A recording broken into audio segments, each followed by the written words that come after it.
chas agris réilge le chéile inne le plé dhéanana ar an glórnú rialtas agus ar an tonnachar a bhééis aige ar an ghailge agus ar an ghailteacht. Dúirt siad gur léire an chlár rialtas gur éire le na bheachtas hain maidir leis an ghailge éigentach. Bhí agus réalaigh agus réalteachta na tíre go mór an fachtasíachta ribhe agus le linneál téchain leis an réalaigh a choneal in na crí éhar san air teist. Aniu chaisiad súil siar ar an acta sin. Tá mar an seo aniu chun leabhart leis na grúpaí ar fád a bhí gníomhach san actas an sin leis an oltácháin chun an gaige chuinál mar crí ábhar den Norteist. Sílam gur éirí go maithling leis an bhachta sin ach go háidir ar an méid atá lúteas is chlár rialtas ach ní hé sin ráhfuil deir leis an scéal. Is gáún fós brú chun roinnthád in na multi maithe a bhí an dáfartaí atá sa córialtas inis chun cinntianamh go mbeidh siad an curtha bhain.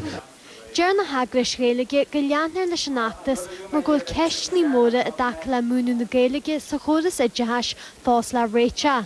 Sin an rud a haring an facta seo a rééis a chéadeit mar go bhhaci daoine na lachtainna tar an chóras agus gur ceapsead gur an réite bhí ar an naib sin nó gan an Gaeilge a bheith sa chóras a rud a daine rá nó ggóil rudaí eile ggóil máiltaí eile go bhhétaí chur a bhaim ó híh mar hampla go mar muinsearí a cethebh ní bhhad ní smó amas sa ggéalta agus mar sin agus gur sin a dhéana se bethdaine bheith brú a ré. Tá conrú na Gaeilge gún na Gaeltachta agus na hagris Gaeilge eile dáchasa go mé crunneige acu leis na hairí rialtas úra an bhfuil go héirithe le ala stéit na Gaeltachta donnathe mo ganna lei.